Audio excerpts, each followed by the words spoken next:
The transfer options available to Arsenal and Mikel Arteta are slimming by the day, but they must still act. The window closes on 3rd February, and the Gunners are yet to reinforce their depleted attacking cohort. Benjamin Sesko is a target for Arsenal, although RB Leipzig are understood to be unwilling to negotiate over a potential deal. Meanwhile, Arsenal are also interested in Matheus Cunha, but Wolves aren't open to sanctioning a departure for their talisman. Alexander Isak remains a pipe dream for Arteta, who must now look at last-minute alternatives to his primary targets to ensure his squad isn't left short for the rest of the season. Arsenal should sign Mohamed Kudus. Arsenal are down to their bare bones at the front end of the pitch, with only Kai Havertz, Leandro Trossard, Gabriel Martinelli, and Raheem Sterling available to Arteta. The Gunners cannot afford for these 4 players to be their only options for the rest of the season. However, with the likes of Cunha, Sesko, and Isak all seemingly unavailable, it's looking more and more unlikely that they'll get something done unless the Emirates hierarchy pivot to alternatives. Mohamed Kudus has long been linked with Arsenal, and the Ghanaian should be revisited as a potential addition by the North London club in the final week of this transfer window. While other options require negotiating with the clubs that own the player in question, Arsenal may not have that issue if they opted to pursue the West Ham man. Kudus has an £85 million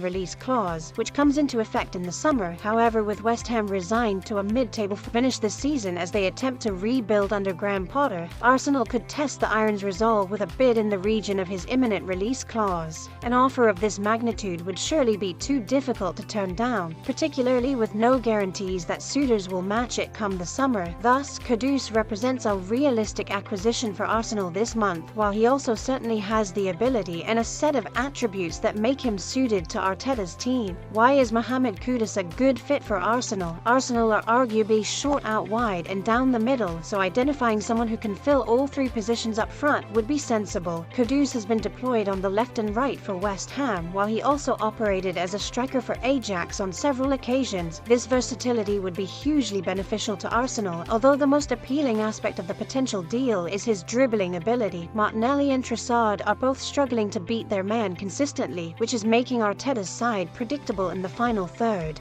Kudus specializes in ball carrying and dribbling, completing 4.49 successful take-ons per 90 minutes in the Premier League last season. In comparison, Martinelli is managing 1.58 successful take-ons per match this term. It wouldn't be a cost-effective deal, but Kudus' ability to unsettle low blocks could be game-changing for Arsenal, while a deal is there to be done with West Ham, unlike many other Arteta targets.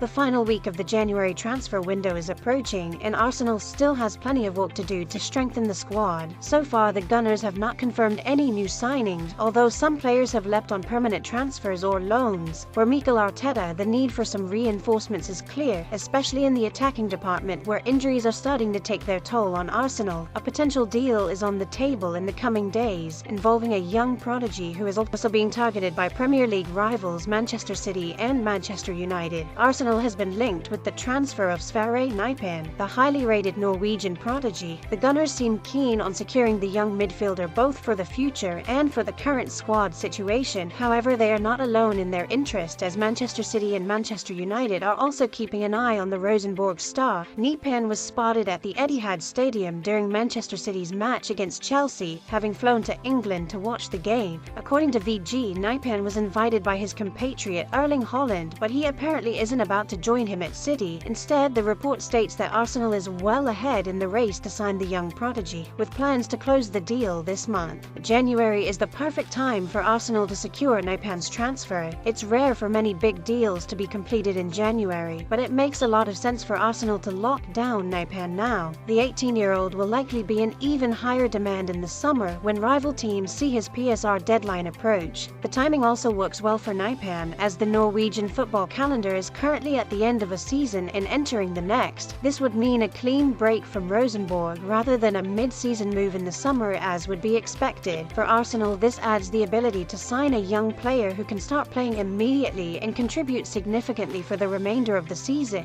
Edu could sabotage Arsenal transfer for incredible striker as director makes move. Arsenal is desperate to add a striker to Mikel Arteta's ranks before the transfer window closes, but it seems they're not getting much help from their former sporting director striker, Edu Gaspar. The situation has become critical with Gabriel Jesus sidelined for the season due to an ACL injury. This leaves Arteta with only Kai Havertz as a senior option for the striker role. Leandro Trossard could step in if necessary, but the Belgian has been frequently deployed as a winger and would also need replacing if moved to the central forward position. Matheus Cunha is one of Arsenal's targets, but Wolves seem unwilling to let their star player go. Arteta may need to look beyond the Premier League and tap into the club's network to secure a last-minute striker. Another complication arises with Nottingham Forest's interest in Igor Jesus, a Brazilian striker who has impressed at Botafogo. Arsenal has already made contact with the player, described as incredible by journalist Zach Lowry. Arteta is an admirer of the forward, and it seems Edu also rates him highly. However, Nottingham Forest has already made an informal inquiry to Botafogo regarding Jesus' situation. Forest owner Evangelos Marinakis has even spoken directly with Botafogo owner John Textor about negotiating a deal. Botafogo is reportedly asking around £30 million for the 23-year-old. It's unclear whether Forest's interest is being driven by Edu, but given that Jesus has been linked with Arsenal in recent months, it's likely that the Brazilian executive has introduced one of his former targets to his new club. Edu left Arsenal in early November to join Marinakis in overseeing the Greek owner's network of clubs.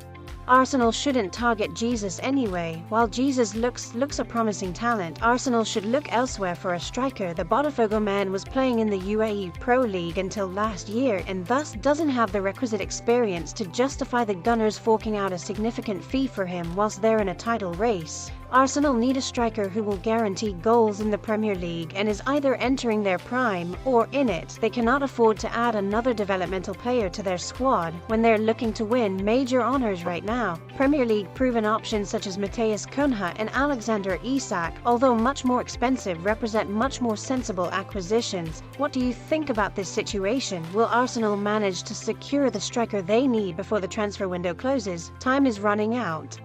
Former Premier League referee Dermot Gallagher has weighed in on the controversial red card issued during Arsenal's clash with Wolves. The debate erupted when Miles Lewis-Skelly was sent off for what seemed to be a routine foul to stop a counter-attack. Referee Michael Oliver's decision appeared to hinge on the timing of the tackle, which was late, and the height of the contact. The red card left Arsenal with 10 men, although Wolves were also reduced to 10 players later in the game when Juan Gomez was sent off. Ultimately, Ricardo Calafiori secured 3 points for Arsenal with a late goal. Despite Mikel Arteta wanting to focus on the victory, much of the post-match discussion revolved around the officiating. Arsenal fans were outraged by the decision, and it remains unclear if the club will appeal Lewis-Skelly's suspension. Speaking on Sky Sports' Ref Watch, Dermot Gallagher offered his verdict. "I think it's a case of stopping a promising attack," he said. "Other referees may see it differently, but I think that's what it is. He recognizes Doherty is breaking away and decides to stop him quickly.